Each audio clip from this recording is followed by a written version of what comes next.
Ya, bien, partimos entonces. Les voy en la última clase nos alcancé a hacer una pequeña conclusión de lo que estábamos viendo, que es, sirve para darse una buena idea de la conceptualización de lo que es la Biblia. Se refiere a Lope de Vega. Lope de Vega, ustedes se acuerdan, fue un gran dramaturgo español de la época del Siglo de Oro. Bueno, y Lope de Vega escribió un artículo para enseñar a hacer obras dramáticas, teatrales a sus alumnos, sin pensar en la Biblia, por supuesto, pero que calza bastante bien. Él dijo, por allá por el año 1500 y algo, que una buena obra teatral, una buena obra dramática tenía que tener 3 actos. 3 actos. En el primer acto se presentaban los personajes y sus circunstancias. En el segundo acto se desarrollaba la trama, los personajes actuaban, se revelaban sus motivaciones, se veía cómo actuaban ellos como personajes, se desarrollaban las interacciones entre los diversos personajes, etc. Y esto hacía que surgieran nudos y situaciones complejas, y ahí empezaron a aparecer las tensiones entre los diversos personajes. Y esas tensiones que empezaban a aparecer entre los diversos personajes, digamos, acentuaban la curiosidad de la audiencia para ver el desenlace de la trama. O sea, teníamos el primer acto que se presentaban los personajes, el segundo acto que se desarrollaba la trama. Y el tercer acto tenía que ocurrir el desenlace. El desenlace. Los nudos se trababan, las tensiones explotaban, los misterios se revelaban, los que tenían que casarse se casaban y los que tenían que morirse se morían. Ese era el desenlace. Bien. Si ustedes miran la Biblia, en el fondo sigue esa forma de desarrollar un drama, que este drama es el drama de la humanidad, digámoslo así. El primer acto es la Torá, vale decir la enseñanza de Moisés. Entre paréntesis, Torá significa enseñanza, no significa ley. Eso es bastante interesante tenerlo claro, porque la ley, se habla tanto de la ley de Moisés, no, es la enseñanza de Moisés. Es el primer acto, son los 5 primeros libros del Antiguo Testamento.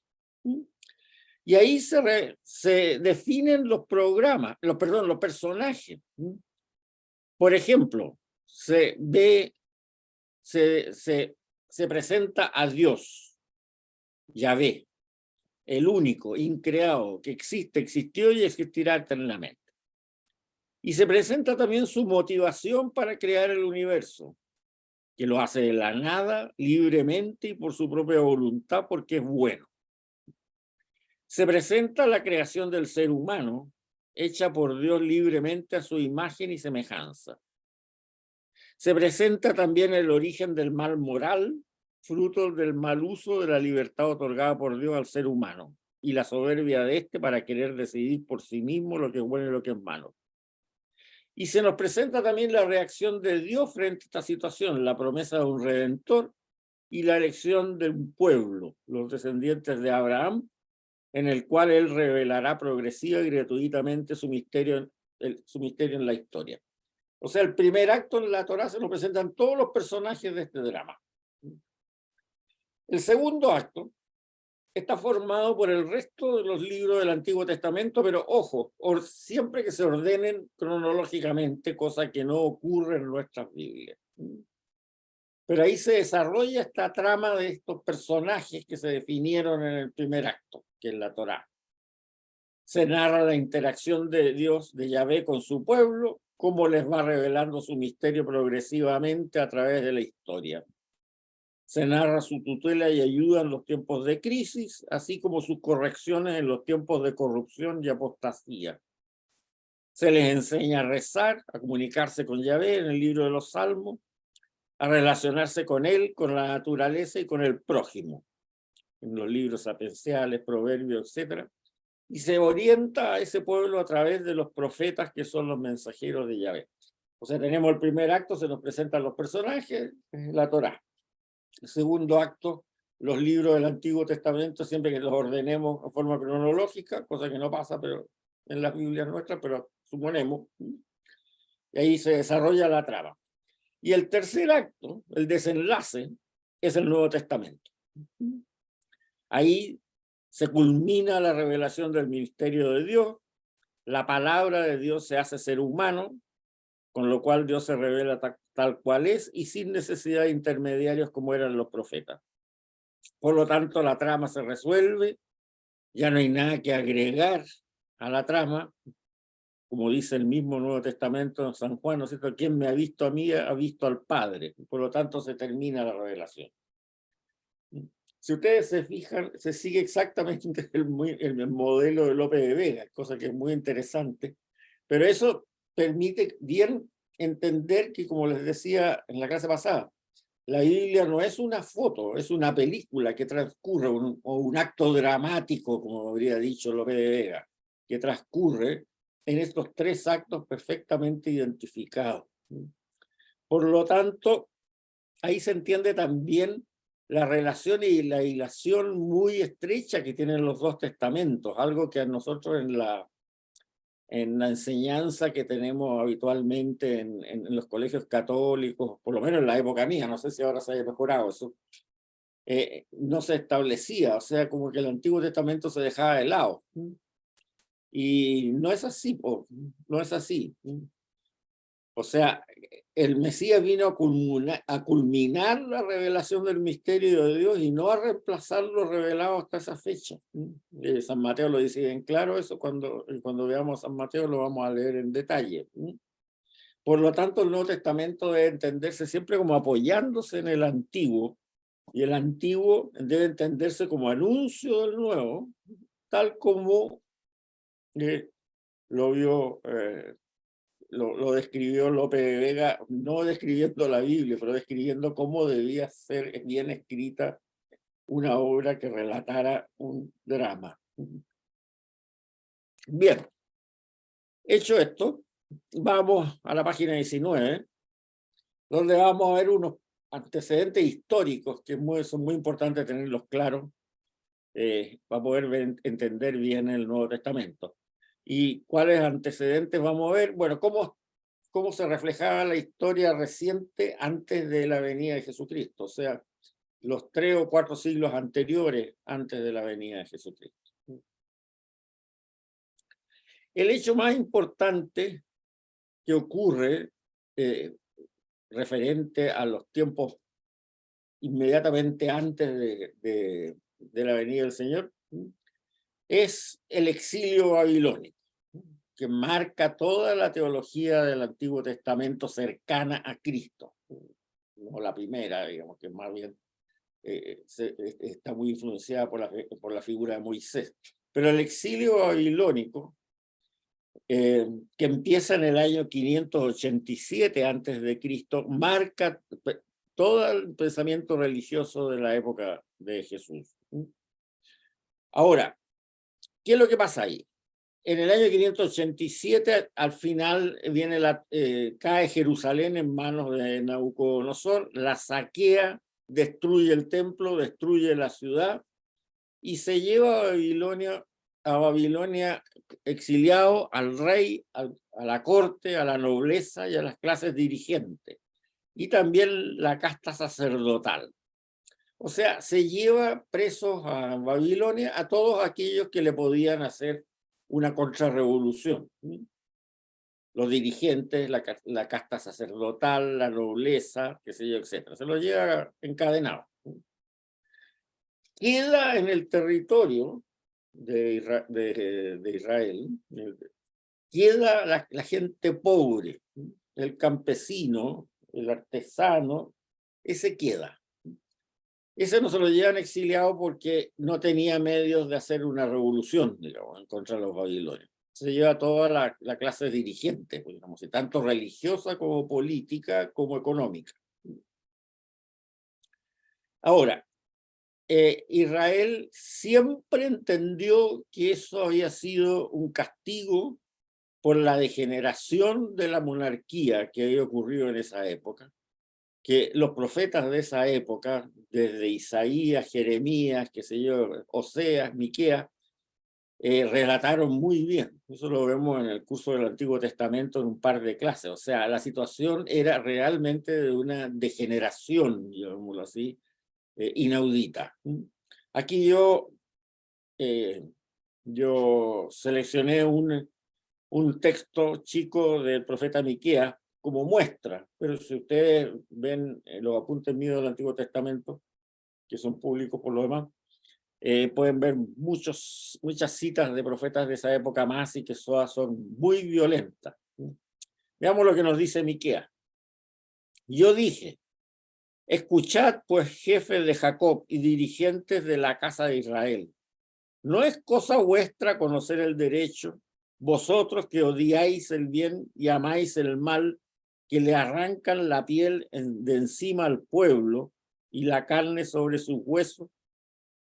Los que han comido la carne de mi pueblo y han desollado su piel y quebrado sus huesos, los que le han despedazado como carne en la caldera, como vianda dentro de una olla, clamarán entonces a Yahvé, pero él no les responderá. Esconderá de ellos su rostro en aquel tiempo por los crímenes que cometieron. Escuchad esto, jefes de la casa de Jacob y dirigentes de la casa de Israel, que abomináis el juicio y torcéis toda rectitud, que edificáis a Sión con sangre y a Jerusalén con maldad. Sus jefes juzgan por soborno, sus sacerdotes enseñan por salario, sus profetas vaticinan por dinero y se apoyan en Yahvé diciendo, ¿no está Yahvé en medio de nosotros? No vendrá sobre nosotros ningún mal. Por eso, por culpa vuestra, Sión será un campo en que se ara, Jerusalén se hará un montón de ruinas y el monte de la casa del templo será un cerro de malezas. O sea, esto de una violencia tremenda, esta cita, en contra de la clase dirigente que había en Jerusalén en ese momento. La degeneración parece que era extraordinaria, como le digo, otras citas también corroboran todo esto, pero aquí se hace mucho hincapié en el sufrimiento de la clase baja. Fíjense, le arrancan la piel de encima al pueblo y la carne sobre sus huesos. Los que han comido la carne de mi pueblo, aquí no son los babilonios, no, son los dirigentes de Israel, y han desollado su piel y quebrado sus huesos, los que le han despedazado como carne en la caldera. Entonces esos dirigentes clamarán a Yahvé, pero él no le responderá. Esconderá de ellos su rostro por los crímenes que cometieron. Y después describen. Los jefes juzgan por soborno, edifican la Sión, Sión es el monte donde está el templo de Jerusalén, con sangre y a Jerusalén con maldad. Los sacerdotes enseñan por salario, los profetas vaticinan por dinero y se apoyan en Yahvé diciendo, no nos pasará nada porque Yahvé está en medio de nosotros. Pero no, por culpa de eso, Sión será un campo en que se ara, Jerusalén un montón de ruinas y el monte de la casa del templo será un cerro de maleza. Bueno, y así fue. O sea, aquí se nota claramente el problema que tenía en ese momento el modelo religioso que había en esa época en Jerusalén. Ellos por tener la seguridad que eran el pueblo elegido por Dios, se sentían seguros, no le podía pasar nada. Entonces, se hacía la religiosidad era un verdadero chantaje, como se explica en los otros textos que reflejan esta misma situación. O sea, se sacrificaban una cantidad enorme de novillos diarios en el templo como homenaje a Yahvé y a través de esa religiosidad falsa, digamos, religiosidad mentirosa, porque podemos decirlo de una manera, se pensaba que con eso no iba a pasar nada. Pero efectivamente lo que anunciaron los profetas era otra cosa. Era otra cosa. Y el nivel de explotación llegó hasta tal extremo que al final Dios castigó con el exilio de las clases dirigentes y todo. Es muy interesante leer a los profetas de esta época, porque en realidad los reclamos que hacen son perfectamente aplicables al siglo XXI. No digo a un país específico ni nada, no me estoy refiriendo a ninguna cosa de esa. Pero si ustedes miran la situación mundial, digámoslo así, ¿no es cierto? Yo creo que nos cae el sayo bastante claro, ¿no? Nos cae el sayo bastante claro. Hay que tener cuidado, como muchas veces pensar, no, si estas cosas muchas que eran malos los judíos de esa época. Bueno, no, yo no diría que hoy día no se ven cosas similares, ¿no? La pobreza que existe en algunas partes del mundo, el asunto esto de los inmigrantes que llegan por todos lados, es gente que no tiene ni siquiera posibilidad de vivir. Entonces, y camina miles y miles de kilómetros a pie, con guaguas al hombro, etcétera. O sea, hay que ver un poco también este tipo de situaciones, como si se dan o no se dan hoy día. Hay que tener cuidado. No pensar que es solo cosas del pasado. En la época que yo estudiaba en el colegio, un muy buen colegio católico por lo demás, no sé si a ustedes les pasó, digamos, pero el Antiguo Testamento no se enseñaba, se encontraba que no se entendía, que se iba a hacer cosas, no sé por qué.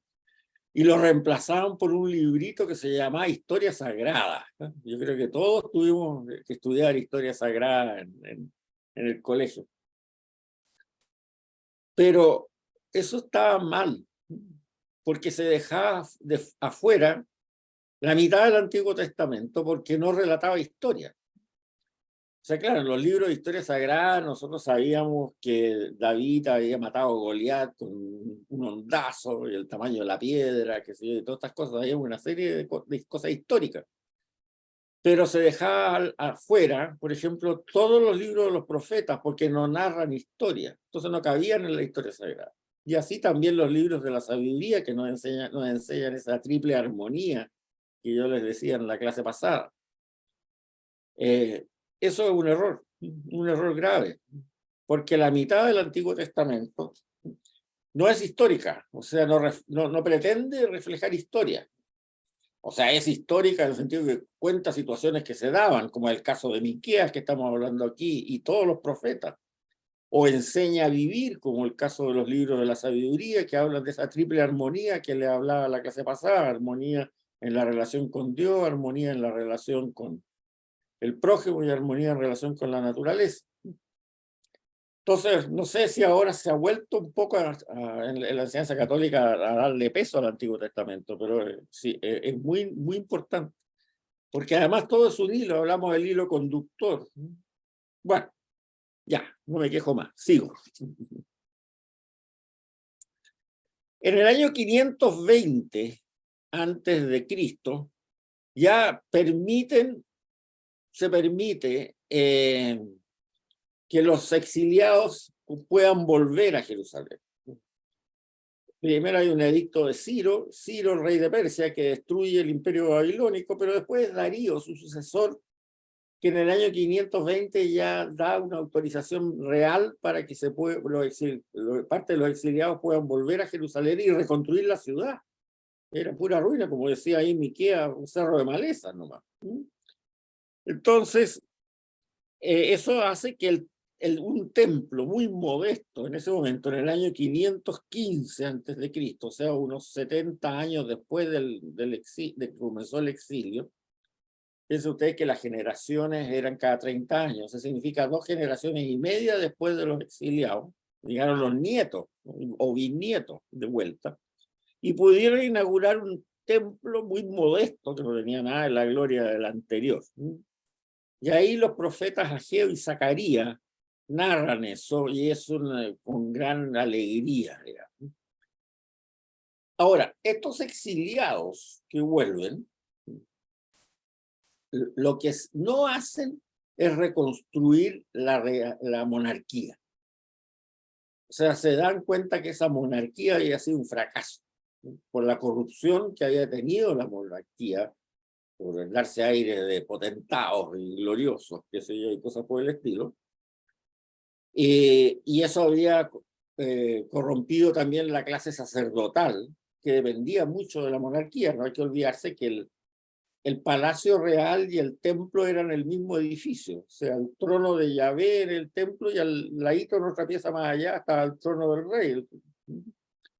Entonces no se restaura la monarquía. Pero el sumo sacerdote pasa a ser, como dijéramos, el jefe de Estado, ¿no? Entonces eso es lo que se llama una teocracia o hierocracia. Ahora, ¿qué pasa? Llegan los deportados de vuelta y se encuentran también con los nietos o bisnietos de la gente pobre que se había quedado ahí, que no la habían deportado, porque ya les decían, la gente pobre no hace revoluciones, son los que hacen revoluciones son los dirigentes. Por eso no fueron nunca exiliados. Pero ya como eran nietos de los originales ambos, se produce un choque. Se produce un choque. Los que habían quedado, que no habían sido deportados, tanto los babilonios como los persas le trajeron emigración de otros pueblos para ocupar espacio que había quedado libre con los deportados.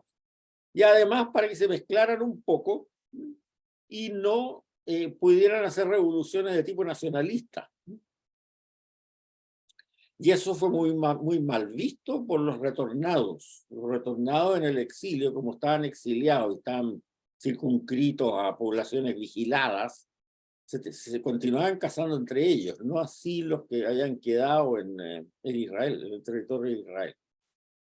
Entonces se produjo un choque ahí, porque la Torá insistía mucho en que no había que casarse con extranjeras, porque la mujer era la que educaba a los hijos en el aspecto de la piedad, de la religión y de la moral. Entonces, si un judío se casaba con una extranjera, lo más probable es que fuera, no sé, a Siria, te pongo el caso, Siria, ya.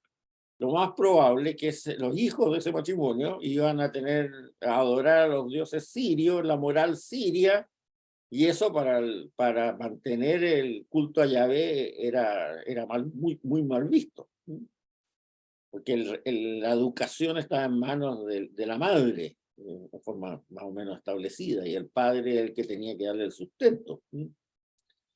Entonces ahí se produce un choque cultural muy fuerte entre los retornados que habían mantenido esa pureza educacional de no casarse con extranjera, y los que habían quedado ahí, que habían de partida quedado huérfanos religiosamente, porque los sacerdotes habían sido todos deportados.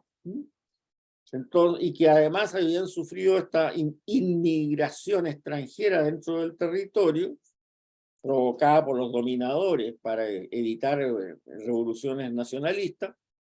Entonces tenían una educación religiosa, los que habían permanecido ahí judíos, que trataron de ser lo más fieles posible al judaísmo, pero que tuvieron mucha influencia de dioses y de pueblos extranjeros.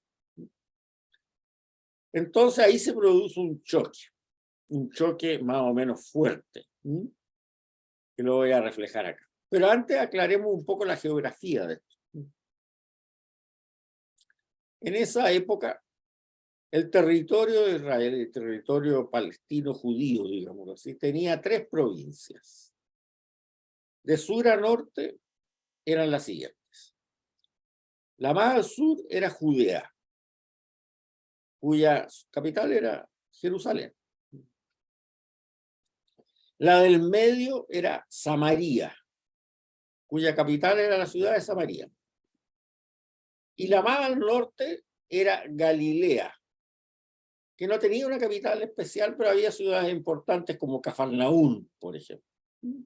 Ya, el Señor era de Galilea, el norte. Entonces, Judea, Samaria y Galilea. Y ahí se produce un problema en terminología, porque se habla de judíos que, debido a que el Nuevo Testamento está escrito en griego, pero que pueden tener dos conceptos totalmente distintos debajo de esa palabra, que en hebreo están diferenciados. El judío, que es descendiente de Abraham, y también se llama judío al que habitaba en Judea, o sea, en la provincia de más al sur. Cosa que en hebreo están absolutamente diferenciadas, son dos palabras distintas. Entonces ahí se genera un mal entendimiento, porque si no distingues de qué estás hablando, y eso se puede ver por contexto nomás,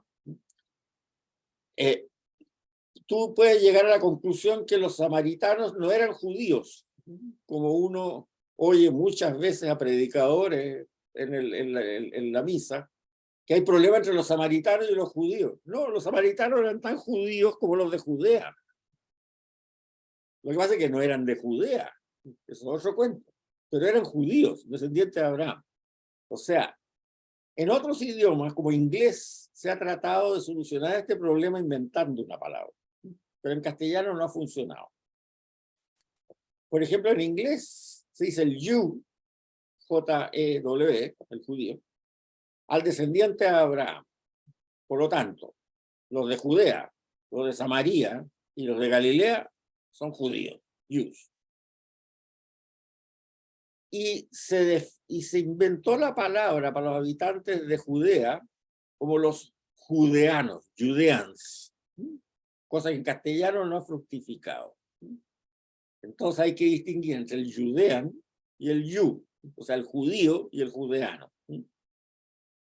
Aclaro, tanto los galileos como los samaritanos, como los de Judea, los judeanos son judíos. Pero los judeanos son los que vivían en la provincia del sur, capital Jerusalén. Los samaritanos eran judíos que vivían en la provincia del medio, cuya capital era Samaria. Y los galileos, como era Jesús de Nazaret, eran judíos que vivían en Galilea, cuya ciudad más importante en Galilea era Cafarnaún. ¿Ya? Bien. Entonces, ¿qué pasa? En esta época de la reconstrucción del templo, bueno, que hablamos en el año 520 antes de Cristo, llegan a Jerusalén dos personajes muy importantes, dos judíos, pero llegan a Jerusalén, que son Esdras y Nehemías. Ambos, cada uno de ellos tiene un libro en el Antiguo Testamento. Esdras es un sumo sacerdote que llega a Jerusalén y Nehemías es delegado de la gobernación del rey persa a Jerusalén, también judío. Ya.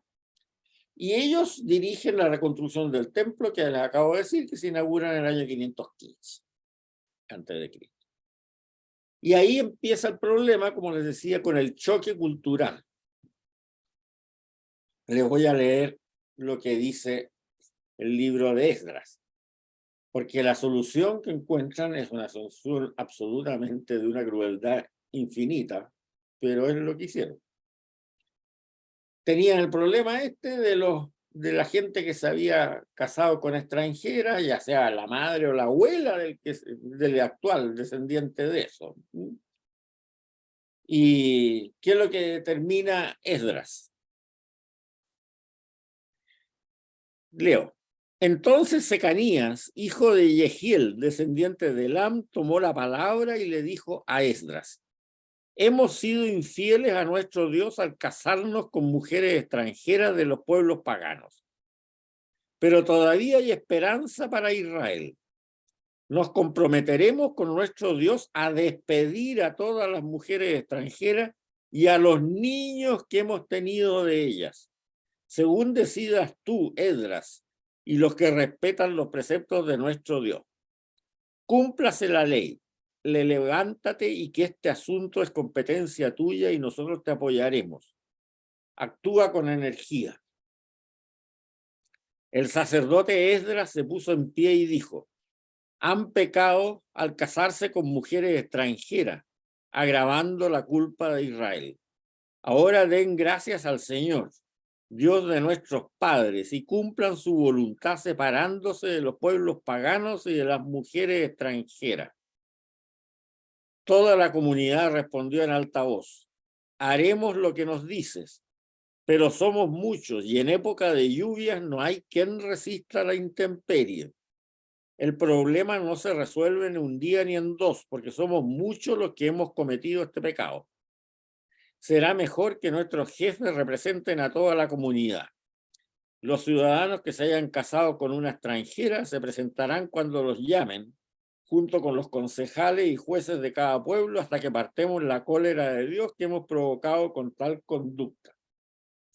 Y ahí sale una lista enorme de gente después que se habían casado con extranjeras o que eran hijos de mujeres extranjeras, judíos hijos de mujeres extranjeras, qué sé yo.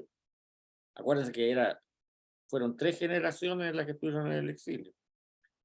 Y después esta tremenda lista concluye: todos estos se habían casado con extranjeras y despidieron a sus mujeres y sus hijos. Horroroso. Bueno, ¿qué pasó ahora?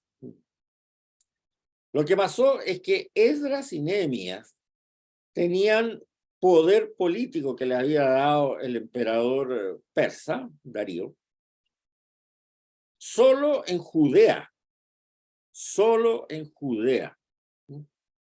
Las 2 provincias del norte del territorio israelita, Samaria y Galilea, seguían dependiendo directamente del rey persa.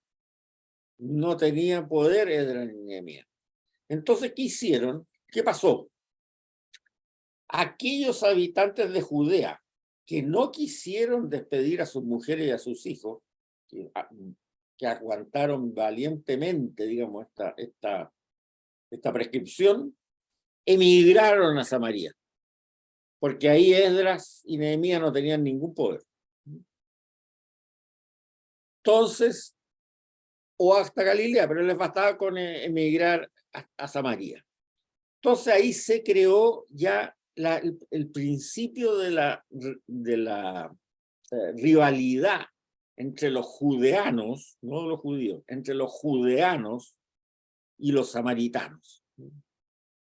Por supuesto que los samaritanos miran con mucha rabia a los judeanos porque habían tenido que salir caminando con sus mujeres, su hija y los enseres que podían llevar de Jerusalén hasta Samaria para poder arrancar de este decreto de Esdras y Nehemías. Está en la Biblia, en el Antiguo Testamento, el texto yo lo acabo de leer de ahí.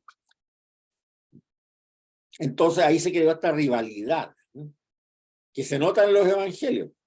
Se nota mucho, los samaritanos y los judíos no se tragaban. Pero curiosamente, si ustedes vieran los evangelios, cuando hay un relato de dificultades entre samaritanos y judíos, que hay que ir a entender la palabra no es contra los judíos, porque los samaritanos también son judíos, es la rivalidad entre samaritanos y judeanos. Cuando hay estos relatos, como la parábola del buen samaritano, que sé yo, y otras, fíjense ustedes que el Señor siempre está a favor de los samaritanos. Nunca está a favor de los judeanos, que aparecen con el nombre judío, pero no. Nunca está a favor de los judeanos, siempre está a favor de los samaritanos. Porque esa rivalidad tiene este origen. Tiene este origen.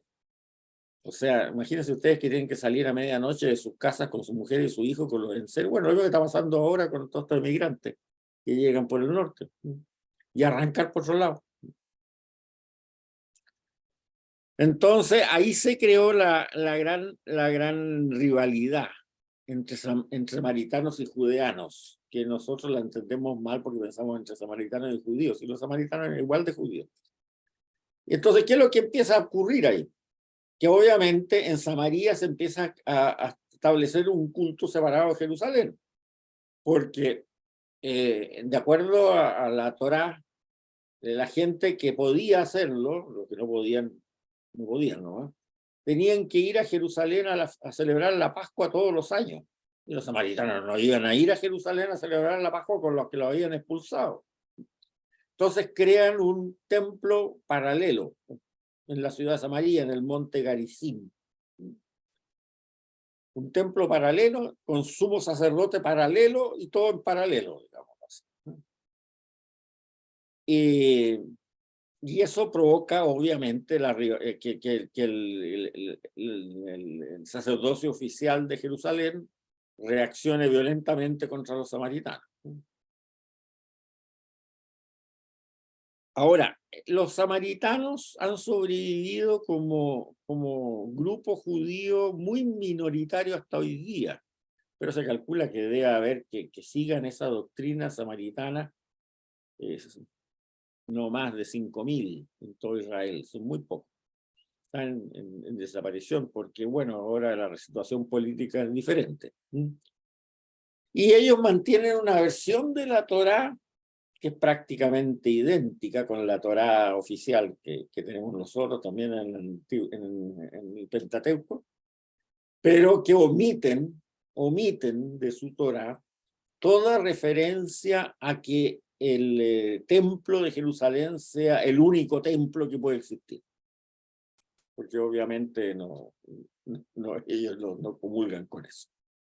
Entonces hablan que esa frase, que son muy pocas frases que hay en la Torá, que hablan solo que el templo de Jerusalén es el único que puede existir,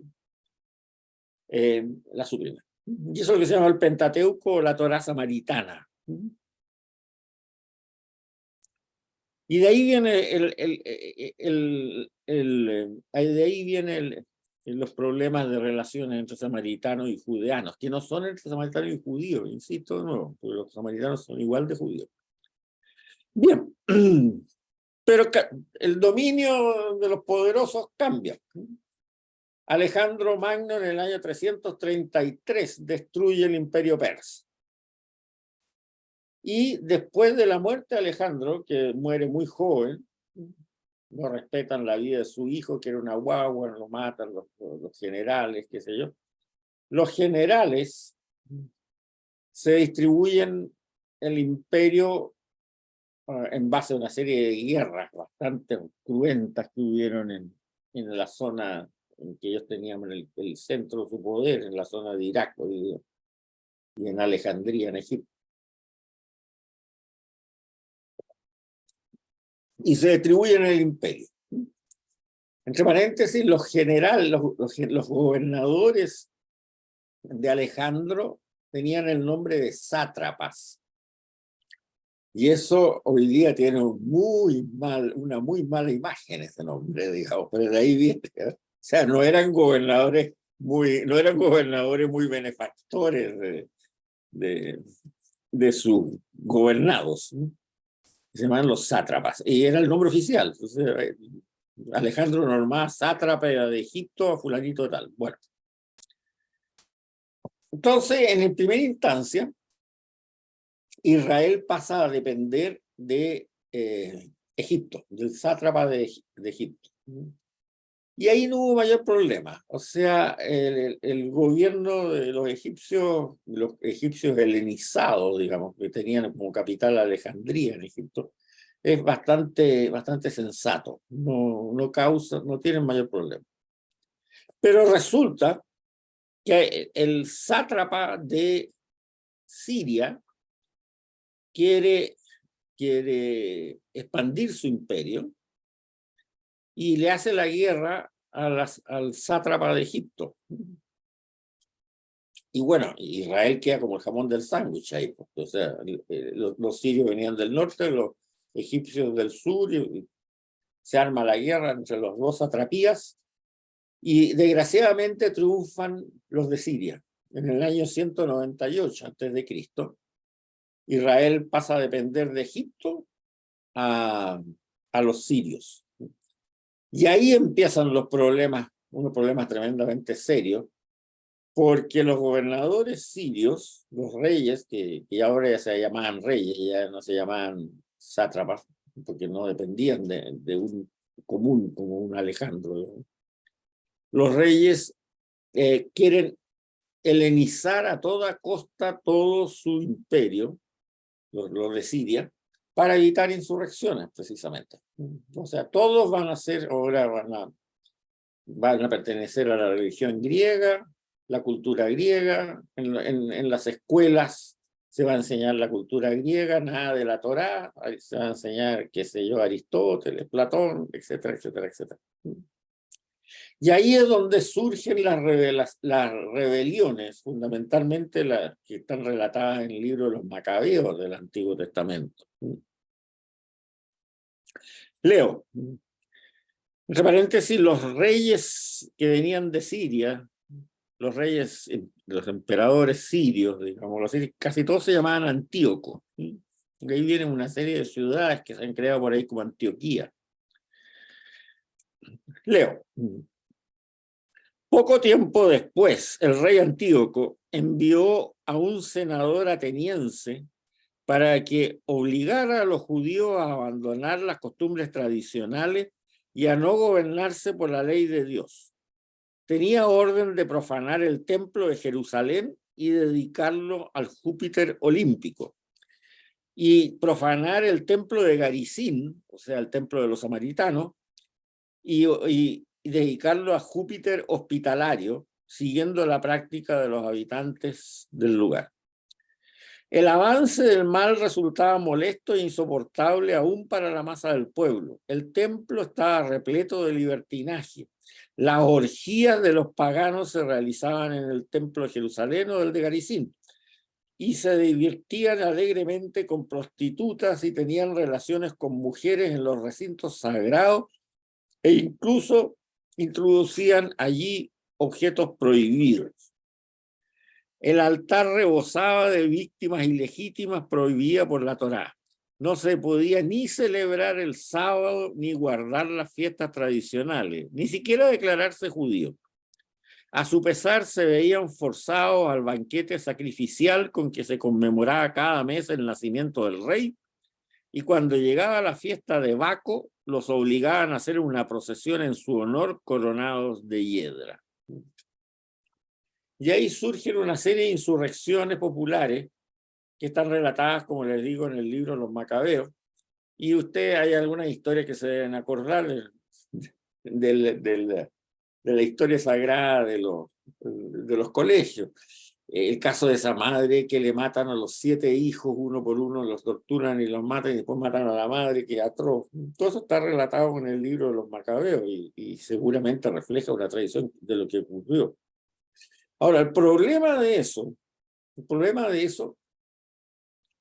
que volvió a corromperse la administración del templo y la clase sacerdotal. O sea, los sumos sacerdotes no paraban esa apostasía masiva, sino que la estimulaban.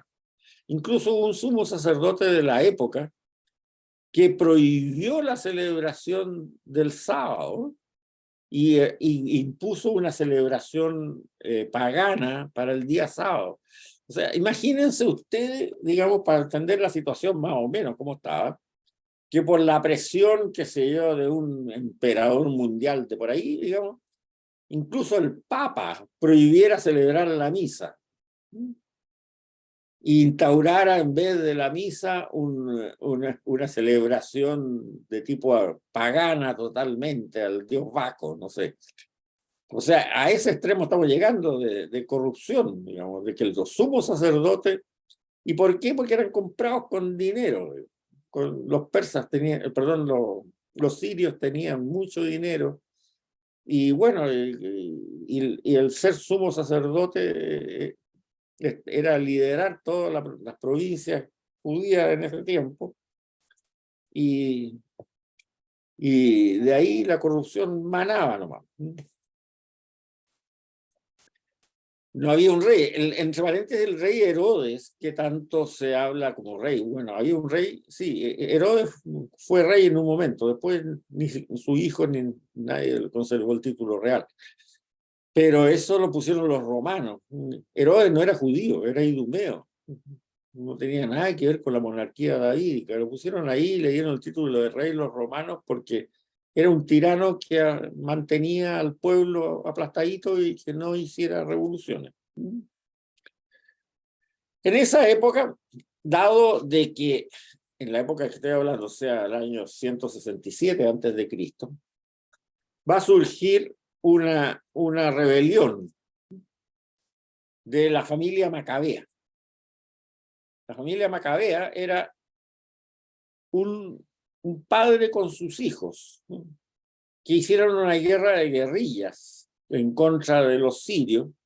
El más importante de sus hijos fue Judas Macabeo, que en la historia es muy importante, ¿no es cierto? Todos conocemos el nombre de Judas Macabeo, y que logró sacar a los sirios de la ciudad de Jerusalén solamente y poder limpiar el templo, o sea, ¿cómo se llama? Resacralizar el templo. Destruyó todas las cosas, las estatuas de los dioses paganos ahí, qué sé yo, nombró un sumo sacerdote que fuera correcto, etcétera, y logra mantener la independencia de Jerusalén y sus alrededores.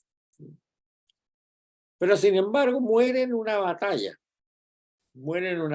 contra los sirios, y sus hermanos van heredando este liderazgo, pero a poco andar, o sea, de ahí a 100 años después, más o menos, vuelve de nuevo la corrupción de la clase sacerdotal, vuelven las disputas sobre quién podía ser sumo sacerdote y corromperse entre varios candidatos, todas estas cosas, hasta que al final dos de los descendientes de Judas Macabeo, que deben haber sido bisnietos o tataranietos, porque ya habían pasado 100 años, estaban en una reyerta entre ellos sobre cuál tenía que ser nombrado sumo sacerdote.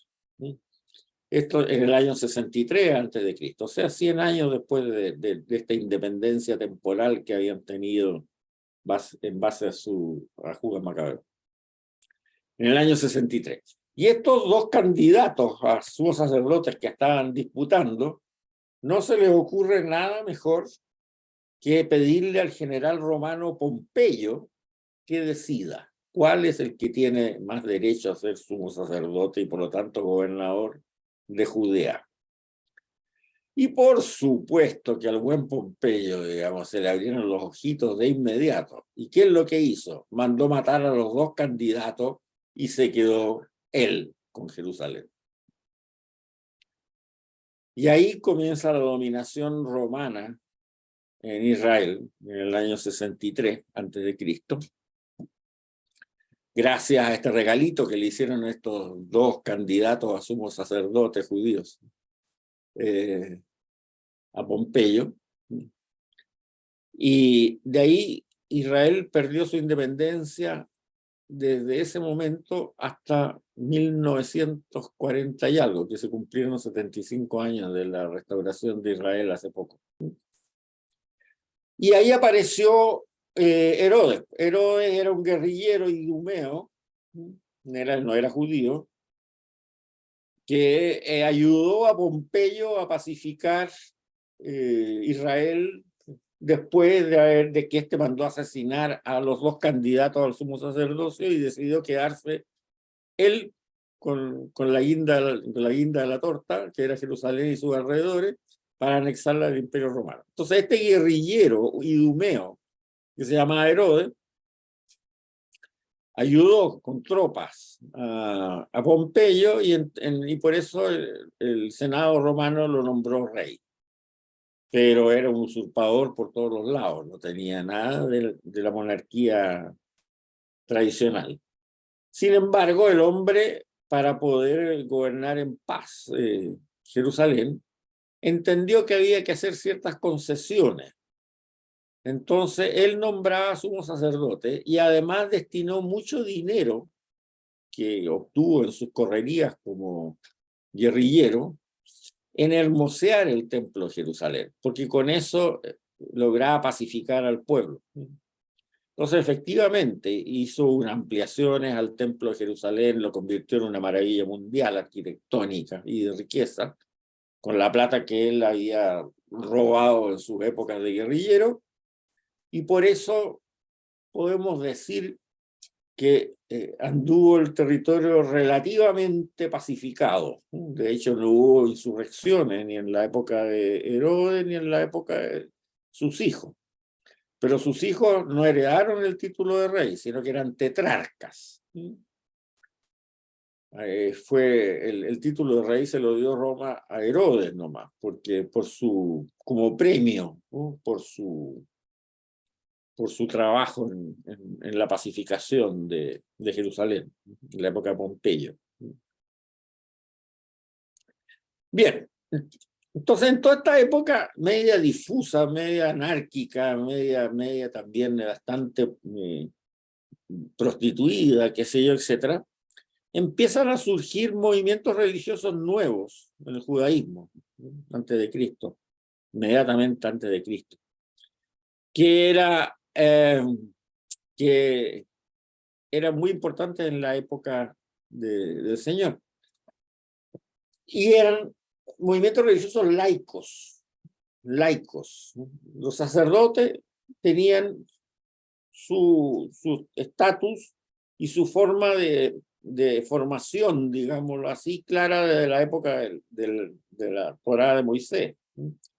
Y eran normalmente de un grupo que se llamaban saduceos. Entonces, la casta sacerdotal eran saduceos. Y saduceos significa gente que seguía la ley de Moisés mirada desde el punto de vista sacerdotal. Pero empezaron a surgir otros movimientos, y debido a que además el judaísmo estaba muy disperso por otra parte, porque además de los judeanos, que es lo que hemos estado hablando ahora, los samaritanos seguían por su lado, los galileos seguían por su lado, y además había muchos en el exilio que no habían querido volver a su territorio, y que eran más el número de judíos que se quedaron en Babilonia o en Egipto, en la época que dependieron de los egipcios, después de Alejandro Magno, sobre todo en la ciudad de Alejandría. Si tú sumas los que vivían en Alejandría y más los que quedaron en Babilonia, eran como 5 veces más que los que estaban en Judea, que los judíos de Judea. Entonces, esta tremenda dispersión hizo que esta gente que estaba dispersa en otras partes tuviera que tener apoyo religioso también. Pero no podía haber otro templo, porque el templo de Jerusalén era el único. Los samaritanos decían que era el de ellos, pero siempre hablaban de un solo templo. Entonces se crearon lo que se llaman las sinagogas.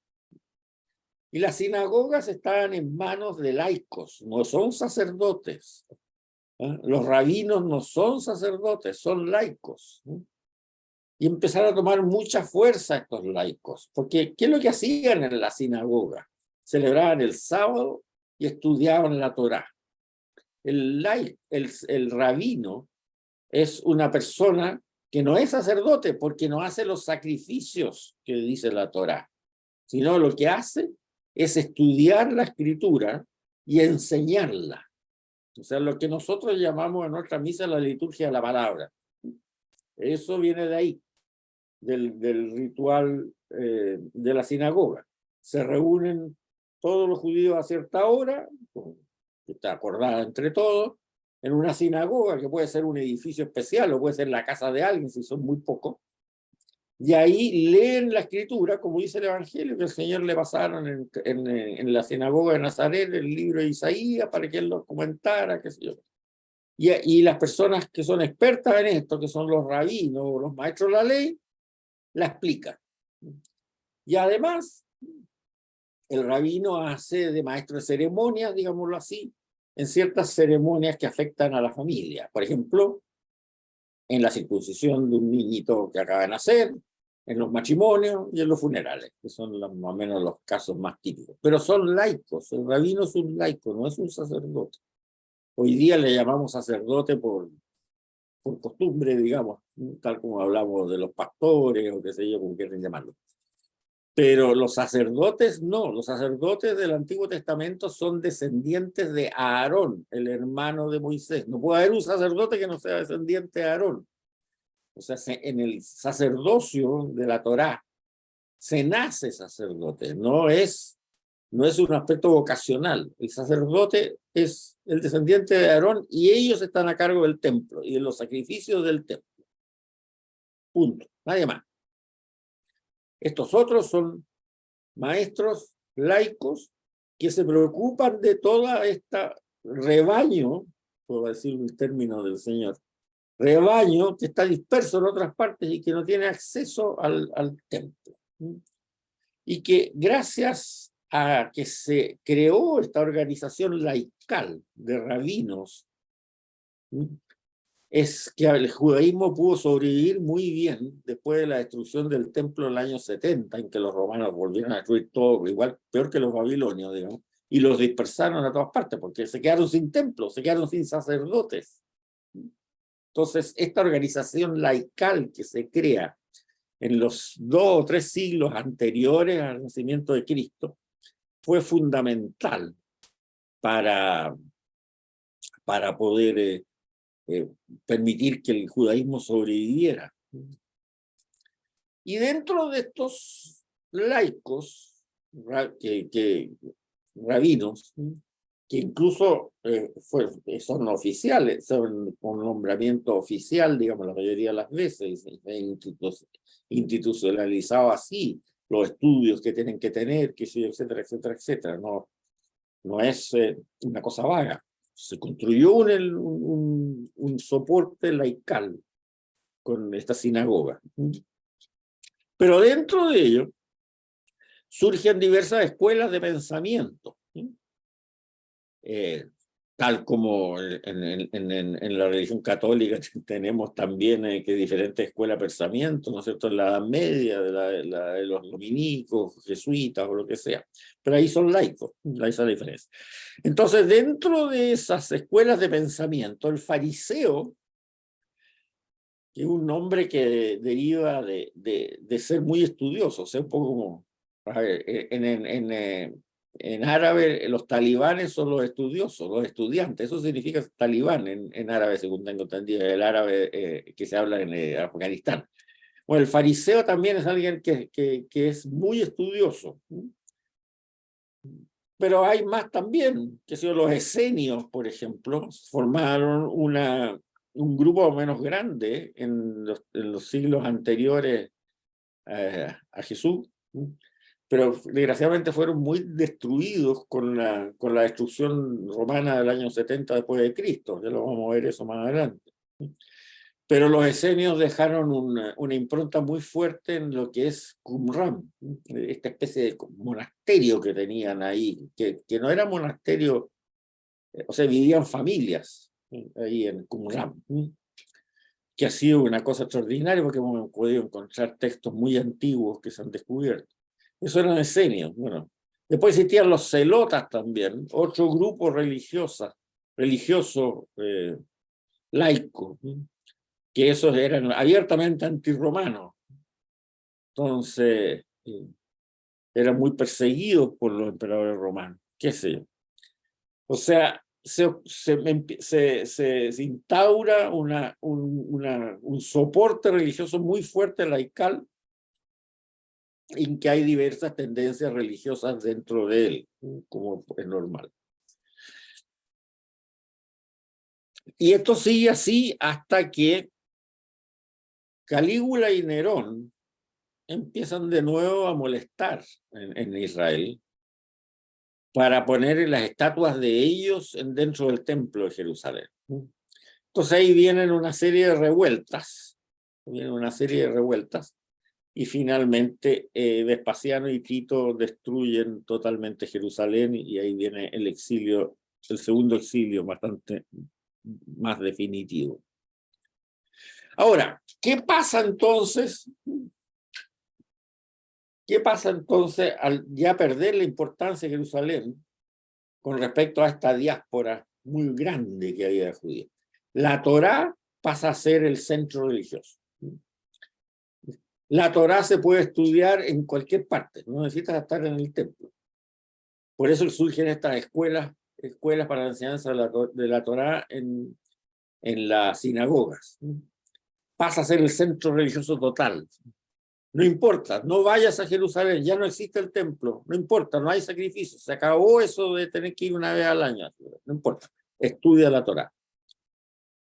Y la Torá, entendida como no solamente el Pentateuco, sino también con todos estos libros proféticos, qué sé yo, porque yo decía el segundo acto del drama histórico, que va creando la cultura del judío. O sea, el judío, como yo les dije, no sé si en la primera o la segunda clase, ¿quién es el judío hoy día? Si hay judíos ateos, no tiene que ver con la religión. Solamente el descendiente de Abraham tampoco, porque hay conversos. Entonces, ¿quién es el judío? El judío es aquel que reconoce la Biblia hebrea, la Torá más los libros proféticos y qué sé yo, y los otros escritos como los salmos, etcétera, como la raíz esencial de su tradición, de su forma de vivir. Puede ser ateo, pero no importa, yo no me toquen mis tradiciones que están escritas acá, no me toquen la sabiduría que está escrita acá. No hay ningún problema.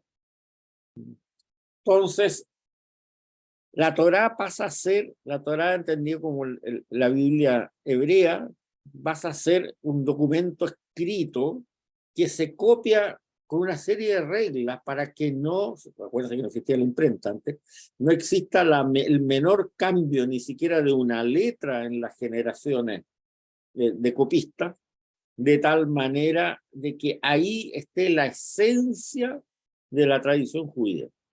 Y esa esencia de la tradición judía es la que tú adhieres, el judío adhiere con fe. Y por lo tanto es judío aquel que respeta esa tradición como la que organiza su vida completa. Ahora, eso significan varias cosas también. Primero, el Mesías, que en la antigüedad, mucho más anterior, siempre iba a ser un guerrero que iba a transformar a Israel en un gran imperio, como fue en la época del rey David. Ahora pasa a ser una persona que va a tener una visión más bien sacerdotal, religiosa. Ya no es el Mesías davídico, como se llama, sino que es un Mesías sacerdotal, o que va a venir en los últimos tiempos a restaurar la armonía que existía en la creación antes del pecado original. Por esos lados va. De repente se imaginan el caso de un Mesías sacerdotal, como pensaban los esenios. En cambio, otros, un Mesías escatológico. Escatológico significa al final de los tiempos, que va a restaurar la armonía que existía en el Edén antes del pecado original. Aparece también una teología de los pobres. Los últimos libros del Antiguo Testamento están muy preocupados los pobres. O sea, que no vuelva a ocurrir lo que yo les leía que anunciaba Miqueas. No, eso no puede ocurrir. El pobre hay que protegerlo.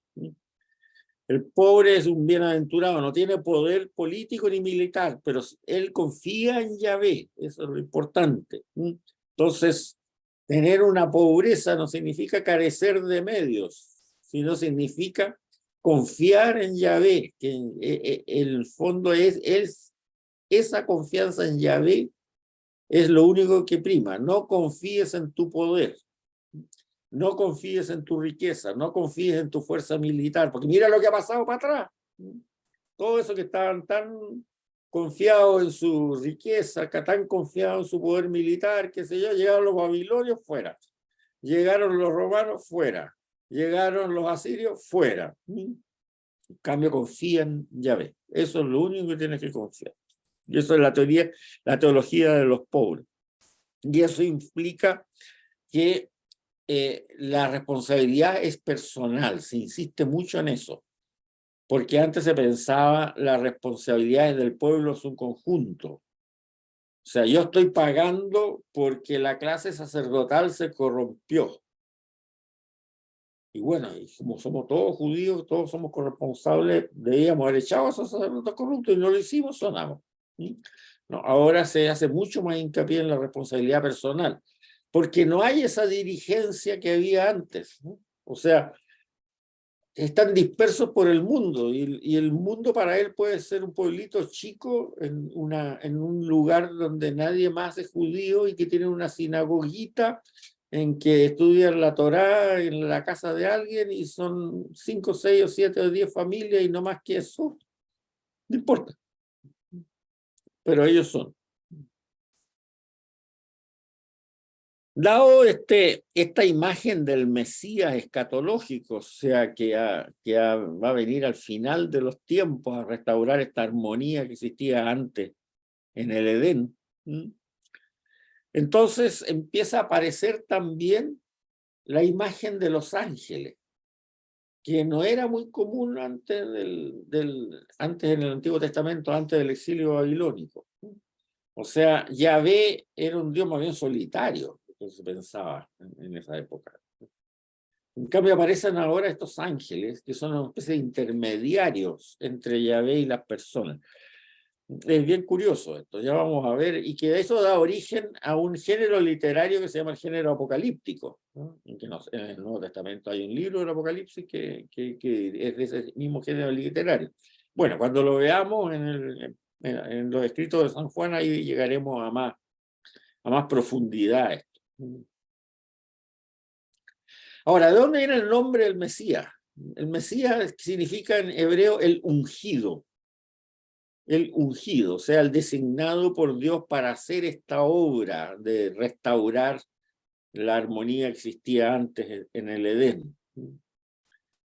Y la palabra ungido al griego se traduce como Cristo.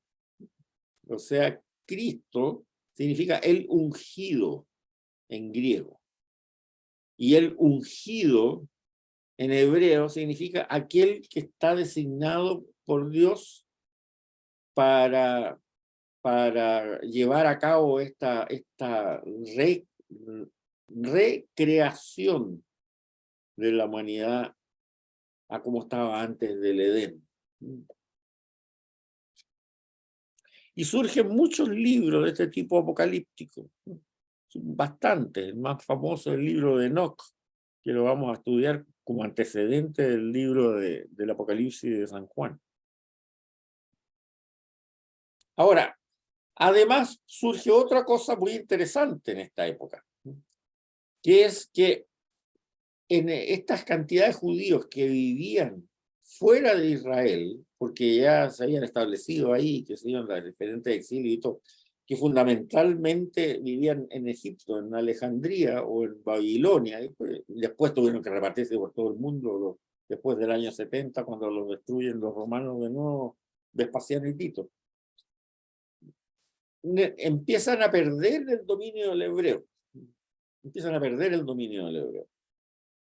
Entonces, ellos en Alejandría, 200 años antes de Cristo, traducen la Biblia hebrea al griego, que es lo que se llama la traducción de los 70, que es una traducción judía, 200 años antes de Cristo, no es cristiana, es judía, bastante literal.